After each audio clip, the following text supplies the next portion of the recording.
murid-muridnya juga rumahnya itu di Kapernaum.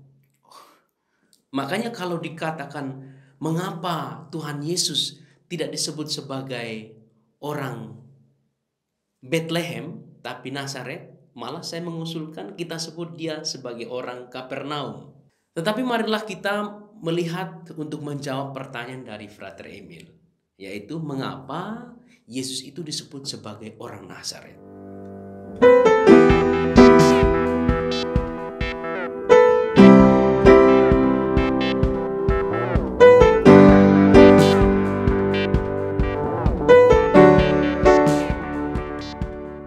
Saudara-saudari yang terkasih, salam jumpa di dalam katekesi kita pada kesempatan ini bersama saya Frater Emil CMF dan di sebelah saya Romo Todi CMF. Sebelum kita memulai katekesi kita ini, marilah kita minta berkat Tuhan dengan berdoa. Dalam nama Bapa dan Putra dan Roh Kudus. Amin.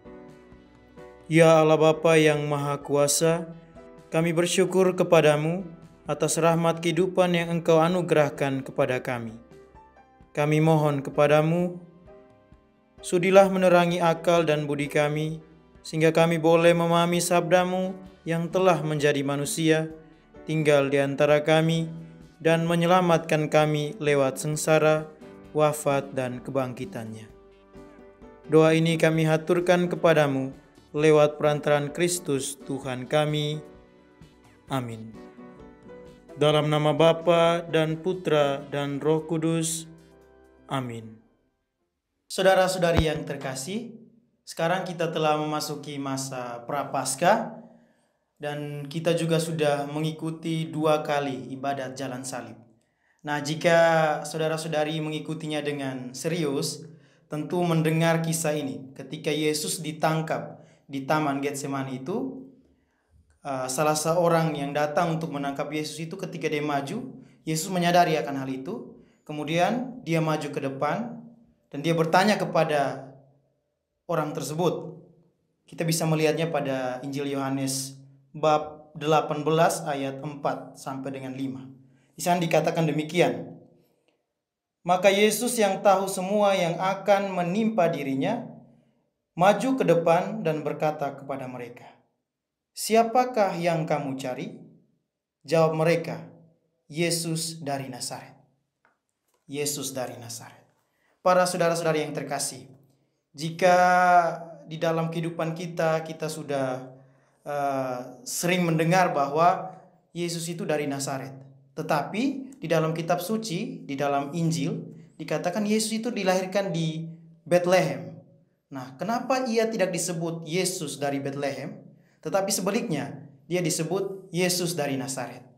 Nah, mari kita bertanya kepada Romo dan Romo akan memberi kita jawabannya. Silakan Romo. Jadi Frater mau bertanya tentang mengapa Yesus itu tidak disebut sebagai orang Bethlehem tapi orang Nazaret. Gitu ya, benar, pertanyaannya. benar. Kalau saya mau membuatnya lebih bingung sedikit, saya mau katakan bahwa Yesus lebih cocok dikatakan orang Kapernaum. Kenapa demikian, Romo? Ini semakin Kenapa Yesus itu disebut orang Kapernaum? Karena ketika Yesus memulai karyanya, itu Tuhan Yesus pindah dari Nazaret ke Kapernaum dan dia tinggal di Kapernaum. Meskipun sering-sering dia balik ke Nazaret, kota asalnya. Tetapi dia mulai berkarya itu, dia tinggal di Kapernaum. Murid-muridnya juga rumahnya itu di Kapernaum. Makanya kalau dikatakan mengapa Tuhan Yesus tidak disebut sebagai orang Bethlehem tapi Nazaret, malah saya mengusulkan kita sebut dia sebagai orang Kapernaum. Tetapi marilah kita melihat untuk menjawab pertanyaan dari Frater Emil, yaitu mengapa Yesus itu disebut sebagai orang Nazaret. Ada 2 alasan. Yang pertama alasan biblis dan yang kedua adalah alasan historis. alasan biblis dan alasan historis ya, Romo? Iya, alasan biblis dan historis. Ini kira-kira bisa memberi penjelasan kepada kami alasan biblisnya itu bagaimana dan alasan historisnya itu bagaimana? Alasan biblisnya itu sangat jelas dikatakan dalam Injil Matius bab 2 ayat 23. Di sana dikatakan bahwa dia tinggal di Nazaret supaya memenuhi firman Allah yang disampaikan melalui para nabi, yaitu ia akan disebut orang Nazaret. Itu alasan biblisnya. Bahwa melalui para nabi telah difirmankan Yesus sang Mesias ini akan disebut orang Nazaret. Sehingga atas kehendak Tuhan sendiri dia tinggal di Nazaret dengan peristiwa-peristiwa historis yang menjadi alasan kedua yang akan kita lihat bersama. Kalau historisnya Romo? Ya, alasan historisnya itu kenapa sampai lahirnya di Bethlehem, tetapi setelah itu tinggalnya di Nazaret. Karena kita tentu sudah tahu, baca di Injil kita sudah tahu bahwa ketika orang-orang Majus datang dari timur mau menyembah sang raja Yahudi yang baru lahir, tapi karena ketika mereka sampai di Yudea dan mereka itu bingung cari tempatnya, datanglah mereka ke Herodes dan bertanya, "Di mana raja bangsa Yahudi yang baru dilahirkan? Karena kami melihat bintangnya di timur dan menunjukkan bahwa tempatnya ada di sekitar sini." Lalu dipanggillah orang-orang para ahli kitab yang ada di Yudea waktu itu, dan mereka menunjukkan bahwa di Bethlehem, di tanah Yudea, di situ dilahirkan seorang raja, seorang penebus yang baru.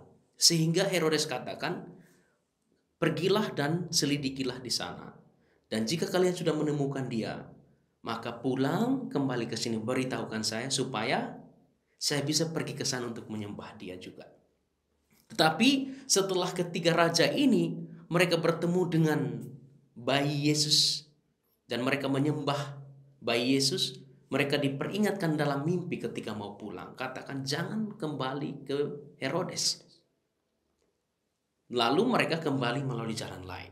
Nah, Herodes merasa tertipu karena Herodes merasa bahwa ketiga orang ini saya kasih tahu untuk pergi selidiki dan saya akan menyembah, tapi tidak balik memberitahukan kepada Herodes. Karena Tuhan tahu bahwa Herodes itu berniat untuk membunuh orang-orang yang baru muncul dan menyatakan diri sebagai raja, karena Herodes takut akan ada saingan. Oh, jadi kalau dari penjelasan Romo tadi mengenai Herodes itu, kelihatannya Herodes itu jahat sekali ya Romo ya. Ya, Herodes itu sangat jahat. Bahkan ada salah satu sejarawan yang menulis bukunya pada abad keempat. Dia mengatakan bahwa ketika Kaisar Agustus mendengar tentang Herodes yang begitu kejam, dia katakan lebih baik menjadi babi dari Herodes daripada menjadi putra dari Herodes. Mengapa? Bukan hanya orang-orang yang dia curigai akan merebut kekuasaan sebagai raja, tetapi putranya sendiri juga dia bunuh karena putranya dicurigai sebagai orang yang akan melengsarkan dia dari kekuasaannya. Nah, kita lanjut ke cerita kita tadi.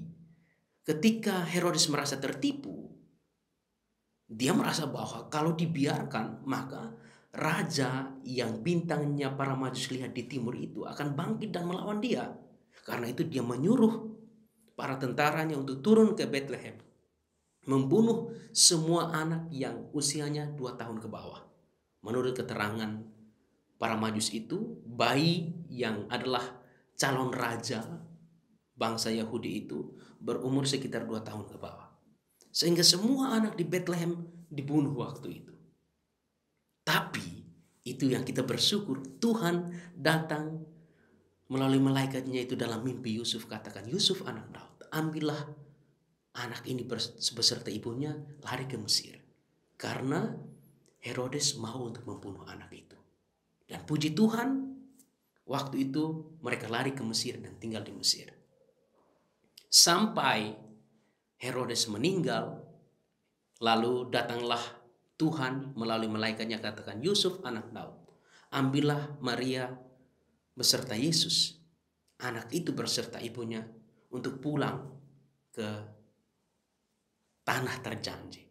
Karena Herodes dan orang-orang yang ingin membunuh anak itu sudah mati. Terima kasih Romo. Dari penjelasan Romo ini mengantar kita tentang bagaimana kita melihat kisah Yesus ini, perjalanan Iya.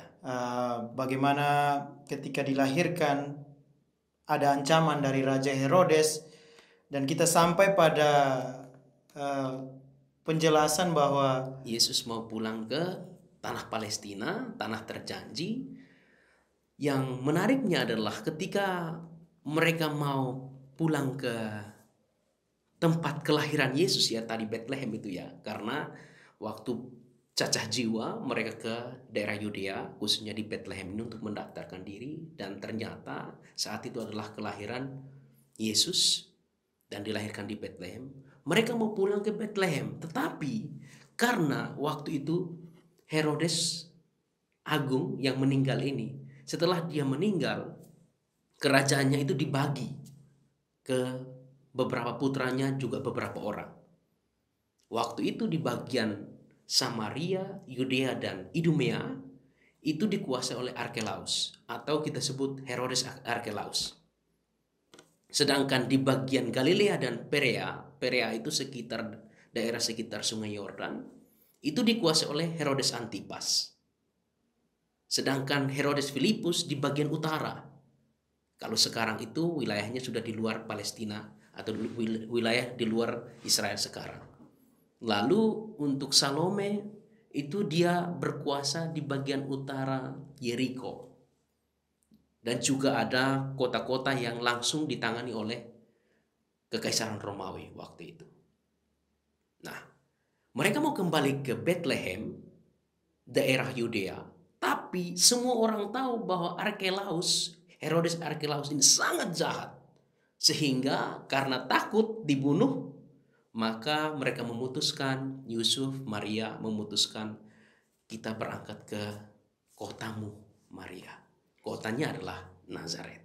Sehingga secara historis mau dikatakan bahwa peristiwa mau membunuh Yesus ini mengantar dia mau tidak mau, dia tidak berada di kota Daud, kota Bethlehem ini, tetapi setelah pulang dari Mesir, mereka tinggalnya di Nazaret, yang waktu itu daerah kekuasaan Herodes Antipas. Tapi Herodes Antipas waktu itu kekuasaannya tidak sekuat setelah Herodes Arkelaus meninggal.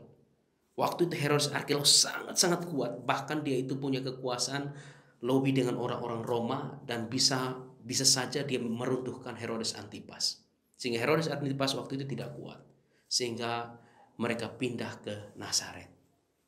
Itulah alasan historis kenapa sampai Tuhan Yesus itu tidak disebut sebagai orang Bethlehem, karena dia lahir di sana, tetapi karena peristiwa pembunuhan melarikan diri ke Mesir. Lalu waktu kembali Herodes Agung yang jahat itu telah daerah kekuasaannya telah dibagi ke anak-anaknya, dan kebetulan di daerah Bethlehem itu yang berkuasa adalah Herodes Arkelaus dan lebih jahat dari bapaknya.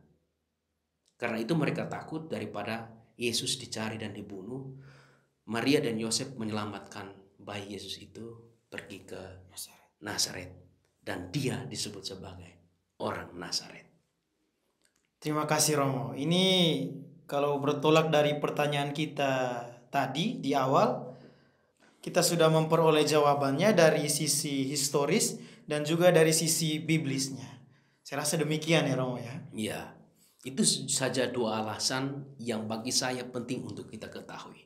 Bahwa secara biblis, sabda Tuhan melalui para nabi mengatakan bahwa Mesias itu akan disebut orang Nazaret. Penjelasannya seperti apa, banyak penafsir yang mau menjelaskan, tapi penjelasannya ada kurang, ada lebihnya. Makanya kita berpatok pada alasan biblis saja, bahwa sabda Tuhan mengatakan bahwa dia akan disebut orang Nazaret. Semua itu didukung dengan alasan historis seperti yang tadi sudah kita ceritakan. Demikian katekese kita pada kesempatan ini. Terima kasih Romo sudah membantu kami dalam menjawab kegundahan hati kami mengenai pertanyaan ini. Kenapa Yesus itu disebut orang Nazaret, bukannya orang Bethlehem? Terima kasih Romo. Terima kasih.